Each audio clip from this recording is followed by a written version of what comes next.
El de ¿Cómo se cohesión llama? en inglés. Vamos al de cohesión en El de inglés, cohesión. Ah, está ¿sí? bien. Que Dale, no sí. lo habíamos estado viendo, digamos, por lo menos, si bien aparecen en los otros apuntes algunas cuestiones, en este, digamos, hace el listado de los recursos, después vuelven a aparecer. eh, Sí, habla de la textura. de la textura, del concepto de ligadura, ¿sí? Ujú. Es el que no, Sí, digamos, no habíamos hecho mucha referencia, ¿sí? justamente, referencia. Claro.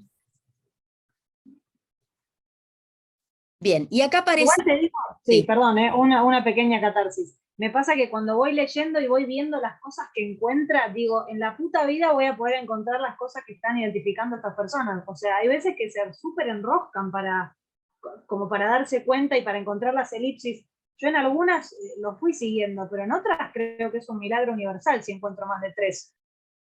claro. Bueno, eso es lo que tenemos que hacer en clase, ahí, es lo que yo les decía, que en realidad además este sistema que utilizan con los cuadros, para mí no es muy fácil de ver.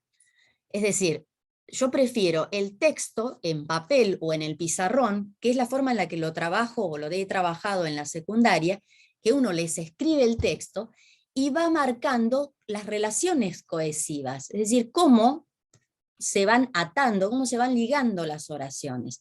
Pero si no lo ves ahí, digamos, con flechas, con colores, uniendo, es decir, todo esto que en realidad es un tejido, ¿sí? Justamente la palabra texto, digamos, viene del latín que se llama textum, texere, viene de la familia, que significa tejido. Fíjense qué interesante es, porque es exactamente eso, o sea, son palabras que se tejen.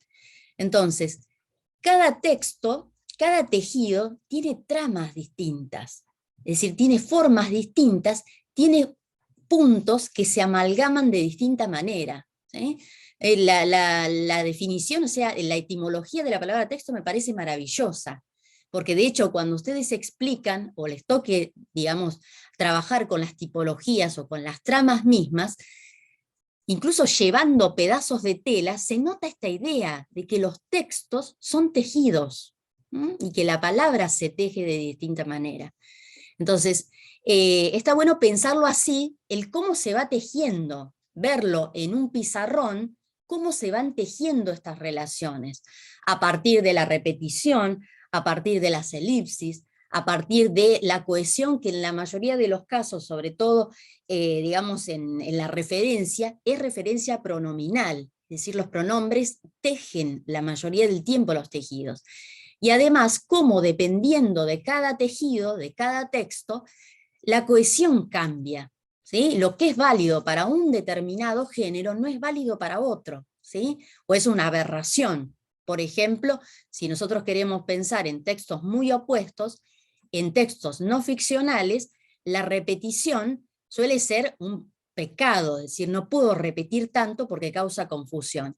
Y ese mismo elemento en un texto literario, como lo dice ahí en uno de los ejemplos, causa textura, ¿sí? Esa repetición genera cadencia, ¿sí? Genera un sonido, genera algo que es poético, tiene sentido. Entonces, acá, bueno, en una parte nombra, digamos, todos los recursos, referencia, sustitución, elipsis, conjunción y cohesión léxica, ¿sí?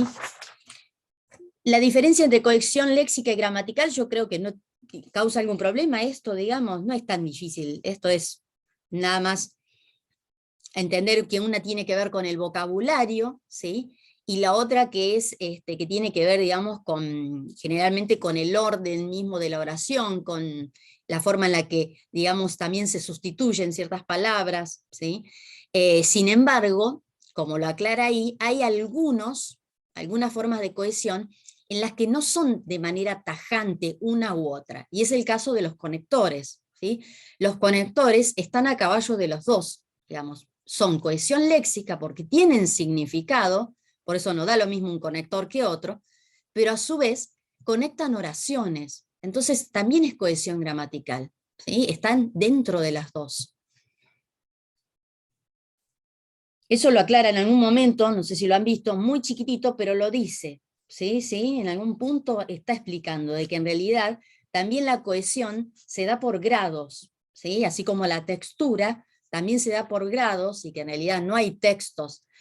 Hay un punto en el que dice, bueno, no hay textos en la práctica que suelan ser, digamos, totalmente incoherentes, pero eso es relativo.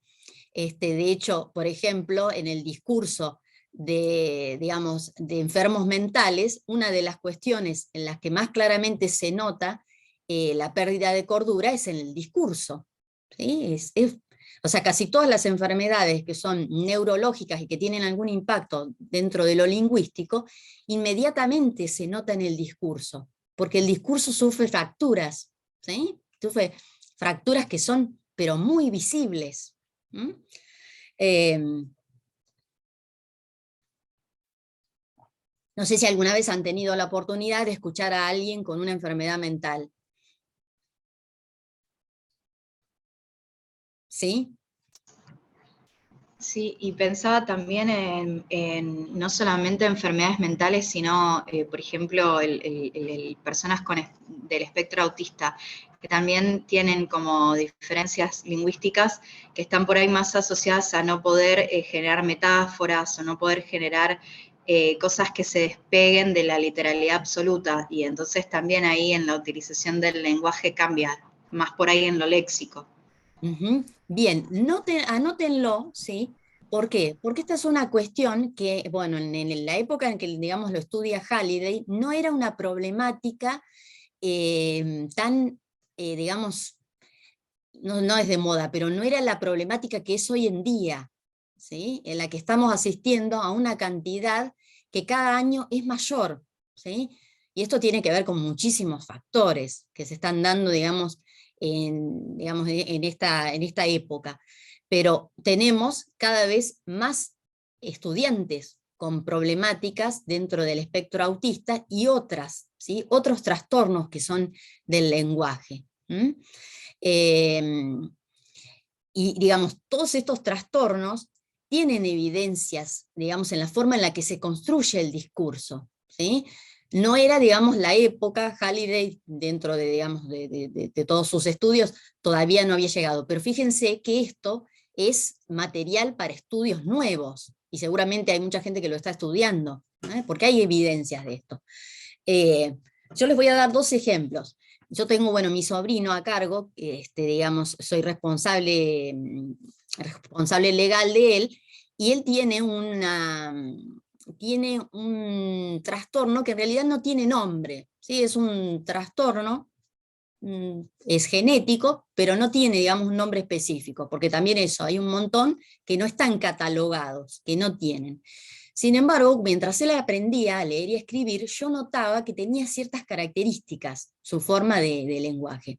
Algunas que parecían formas de dislexia, por ejemplo, el hecho de confundir a veces algunas letras, pero luego eso se fue mejorando. Sin embargo, en la forma de comprender y en la forma de armar sus textos, hay algunas cuestiones en las que tiene dificultades, y por ejemplo, con el uso de las causas-consecuencias, ¿sí? Y, digamos, su trastorno tiene que ver a veces con, digamos, esto de no poder anticipar lo que va a suceder después. Entonces, cuando era chiquito, no en lo lingüístico, pero sí en el comportamiento, le traía un montón de problemas. ¿Por qué? Porque era un kamikaze, hacía cosas y no medía el impacto de lo que hacía. Pero en lo lingüístico, en sus textos, se notaba a través de esto, de que le costaba poder advertir lo que iba a venir después y a su vez generar esto de las causas-consecuencias, ¿sí? Y esto es estructura lingüística. Causa-consecuencia es estructura, ¿sí? Esto de poder entender procesos, qué va a suceder después, ¿sí? Anticiparse. Eso tiene que ver también con procedimientos. Entonces, fíjense cómo los diferentes trastornos tienen impacto en el lenguaje, ¿sí?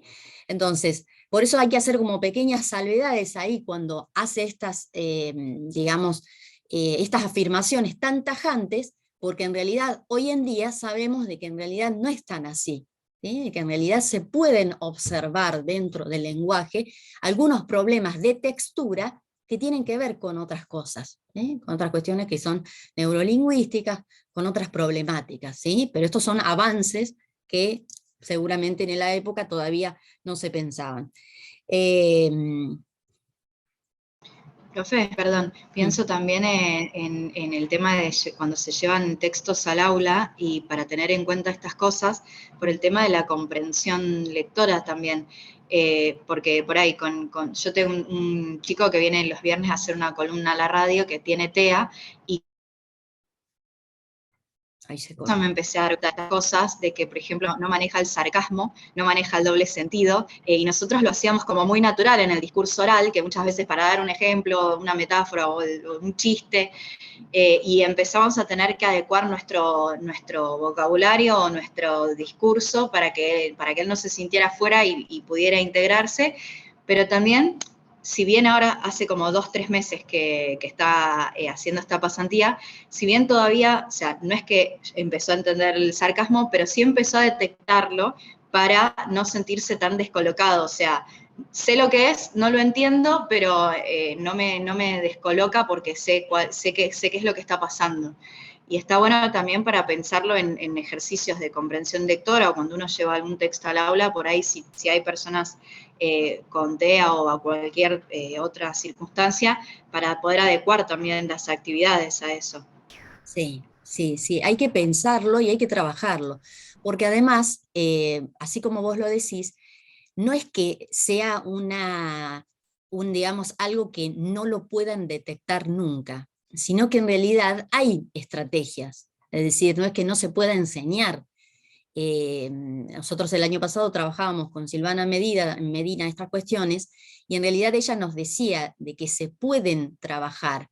Obviamente no van a tener a lo mejor los mismos tiempos todas las personas, es decir, ni los mismos tiempos, ni las mismas herramientas para poder hacerlo, pero no es que de plano tenemos que decir, no lo va a entender nunca. No, puede llegar a hacerlo en determinados grados y en determinado tiempo, pero por supuesto nosotros también nos tenemos que ocupar de estas cuestiones. No directamente, digamos, tacharlo de que no va a poder, listo, ya está, no lo entiende. En realidad se puede, porque de hecho, bueno, mi sobrino digamos, con su trastorno, ha podido construir sentido, ha podido generar, ¿sí?, textos, ha podido construirlo. Y obviamente ya no es un kamikaze, es decir, dentro de todo, también construye eso, porque tiene que ver con procesos que suceden de otra manera y suceden en otros tiempos. Bien, entonces, estamos con...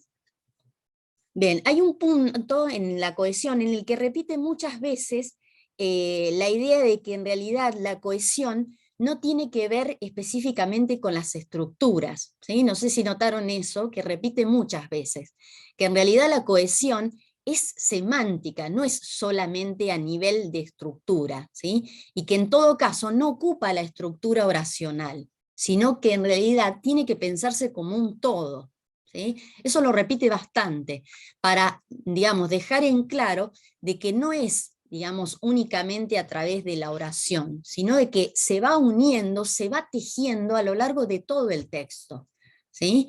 Entonces, es posible que a lo mejor algo que aparece en un segundo, en un tercer párrafo, tenga una conexión directa con algo que aparece en el principio o en otros párrafos, ¿sí? Porque tiene que tejerse como un todo, porque así como el tejido, si no quedan agujeros, ¿sí? Y los agujeros quedan mal, digamos, empieza a perder coherencia, en fin. Bien, muy importante, a ver, yo marqué algo acá. Bien, marqué esto, lo de los conectores, ¿sí?, que recién les decía, que es en realidad una cuestión de grado, ¿sí?, la distinción entre cohesión gramatical y cohesión lexical, ¿sí?, lo remarca ahí.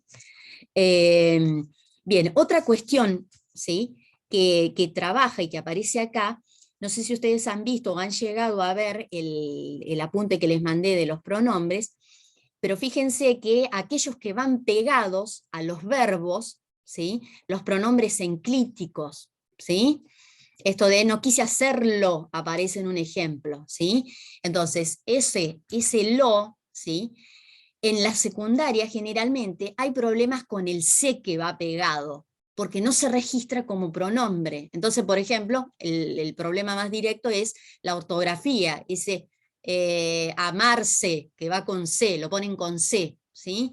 Y en realidad es porque no lo registran como un pronombre, ¿sí? Entonces hay que trabajar con esa palabra, hay que separarla para que se entienda de que en realidad está pegada, pero no deja de ser un pronombre, ¿sí? Un pronombre enclítico.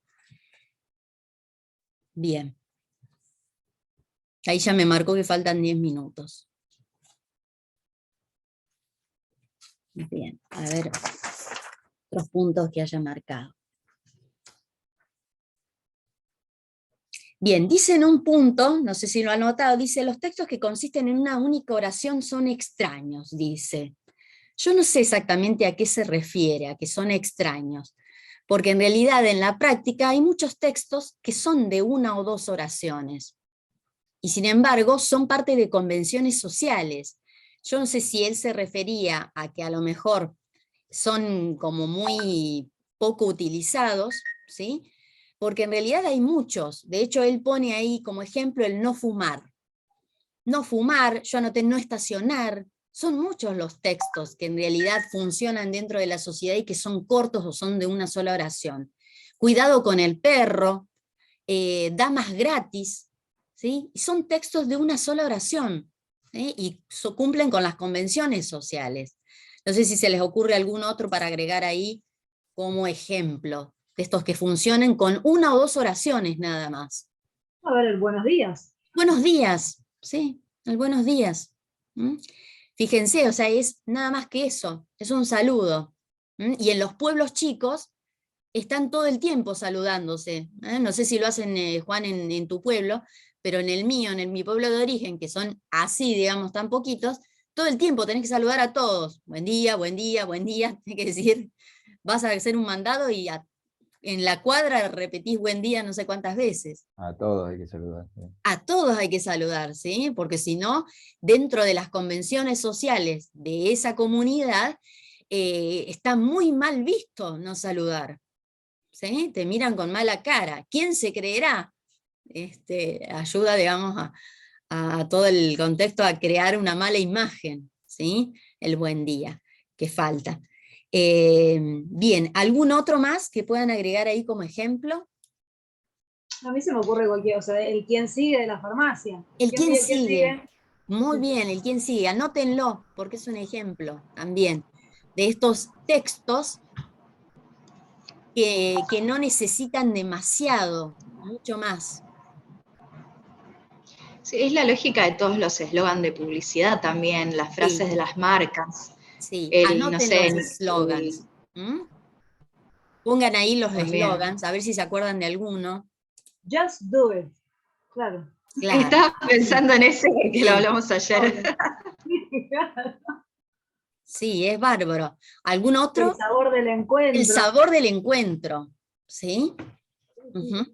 Y fíjense que además tienen en algunos casos mucho digamos, cuestiones socioculturales. Remiten a un lugar, a un espacio, a un ámbito. Si yo digo damas gratis, es baile, es bailanta, inmediatamente. No aparece en otro ámbito. ¿Sí? Claro, y ahí tenés una referencia que es igual extra lingüística también. Es Porque vos extra necesitas lingüística. Totalmente, ¿sí? Entonces, fíjense que no sé si es tan extraño como lo dice Halliday. Sí. Yo no sé a qué se referirá con el extraño. Habría que ver en el original, en inglés, si en realidad es extraño así o si alguien lo tradujo de esa manera. Que en realidad lo pienso en la clave de la interacción. Quizás es distinto. En el buen día sí, obvio, en el quien sigue también, pero no sé hasta qué punto se genera como un intercambio, porque, por ejemplo, el quien sigue de la farmacia, la persona llega y no está diciendo yo soy la persona que sigue, no es que continúa con esa línea con esa línea argumental de alguna manera, cambia. No. Pero Una fíjate frase vos que tienen una estabilizada. función, Sí. Melissa, tienen una función. Dentro de las funciones de Jacobson es la función conativa, esa función que tiene que ver con mantener lo que es la cohesión social. Es decir, esto de mantener a su vez las relaciones mínimas tiene que ver con esto, con que El orden. funcionamos dentro de una sociedad, y exacto, o sea, manejamos cierto orden. Esto de, por ejemplo, adelantarse en una fila cuando no te corresponde, ¿sí? Es dentro de, o sea, dentro de lo social, algo mal visto, te enoja si alguien se adelanta, es decir, entonces la pregunta habilita a que haya cohesión. ¿Quién sigue? Para que mantengamos un orden. Fíjense si no hubiera lenguaje, ¿qué hacemos? Y andaríamos a los empujones, o sea, me toca a mí, no, no sé, sería por gestos, ¿sí? Entonces, fíjense que esas pequeñas estructuras lingüísticas ayudan a la estructura social, contribuyen, ¿sí? Son formas en las que nos cohesionamos también como sociedad, no solamente desde la textualidad, nos cohesionamos, nos unimos, ¿sí? Cuando perdemos esa cohesión social es cuando más nos insultamos, ¿sí? Fíjense que eso se nota, por ejemplo, como sociedad, nos insultamos un montón cuando empezamos a perder los lazos sociales, ¿sí? La puteada en la calle, por lo que suceda, se pierde y se nota en lo lingüístico inmediatamente. Bueno, quedan 3 minutos para que vayamos viendo ahí. Pensaba también las construcciones lingüísticas en la cancha, por ejemplo, que es como un lugar donde se puede analizar estas cosas, porque tenés un montón de frases como icónicas, tipo como si fueran eslogans de la cancha. Y después también una vez yo había escuchado un análisis de justo, bueno, de Martín Cohen, que hablaba del discurso en la cancha, de lo erótico en el discurso de la cancha y de lo paradójicamente homosexual y homofóbico a la vez, en esas amenazas continuas. Y hablaba también de que pensaban que son como convenciones también, porque muchas veces, a veces los chicos más chicos no saben qué es lo que están diciendo verdaderamente, pero lo repiten igual porque están dentro de un marco cultural que los habilita, hay como una cuestión de pertenencia también. Sí, también. Pensaba, bueno, además esto de hasta dónde se habilitan ciertos discursos. Ayer apareció, lo vi en una de las redes sociales de una página feminista, que en un partido de fútbol en España, a una nena de 13 años, que era la portera, en realidad, le dicen ellos, al que está, digamos, a la arquera, digamos, sería, le gritaron unas barbaridades terribles. Y la nena tenía 13 años. Y eso da para pensar, es decir, hasta qué punto el ámbito no rompe incluso con sus mismas reglas, esto de que no haya reglas. Es decir, que yo puedo decir cualquier cosa por más que esté dentro de la cancha. Y bueno, al padre que se sintió muy ofendido, muy dolido, la nena imagino que debe haber sido también muy, muy, muy sentida, pero el padre fue el que salió, le dijeron, tiene que acostumbrarse. Fíjense, o sea, que da para pensar. Si estas, o sea, nosotros creamos nuestras convenciones, ¿por qué nos tenemos que acostumbrar a ciertos discursos? O sea, hay que pensarlo para poder cambiar estas construcciones. ¿Por qué se tiene que bancar que le digan cualquier animalada? Porque está dentro de la cancha. Entonces, son cosas para ir modificando, pero hay que visibilizarlas. No puedo dejarlas de esa manera. Por más que sea la cancha. A mí mi marido me dice, por ejemplo, cuando yo lo escucho decir sus puteadas, le digo, ¿pero por qué tenés que decir eso? ¿No podés decirlo de otra manera? No, es fútbol, me dice, es fútbol. Me dice, como si eso, ese discurso, habilitara todo lo que dice en ese ámbito. Y no es Pero, así. ¿Mm? pero también empezaron a darse piña las pibas cuando juegan. Estaban mirando También, unos videos que se agarran de los pelos, se pegan, se sí. putean también, no sé, como que se están como ayornando al viejo sistema, me Sí, ese parece. ayornamiento no es tan, o sea, en realidad es como adaptarse a la selva, que tampoco está bien. Pero son cosas para discutir, digamos, también en las aulas, es decir, ¿por qué seguir con esto en los discursos? Ahí, bueno, se va a cortar. Lo cierro, ¿sí? No sé si quieren ir a preparar el mate, y yo en 10 minutos voy a probar a ver si ya arrancó otra vez, ¿sí? Porque esto hay que ver si lo habilita. Más o menos en 10, bueno, son y 47, ¿sí? Se preparan un mate y Vale. volvemos. Dale. A las 11 volvemos.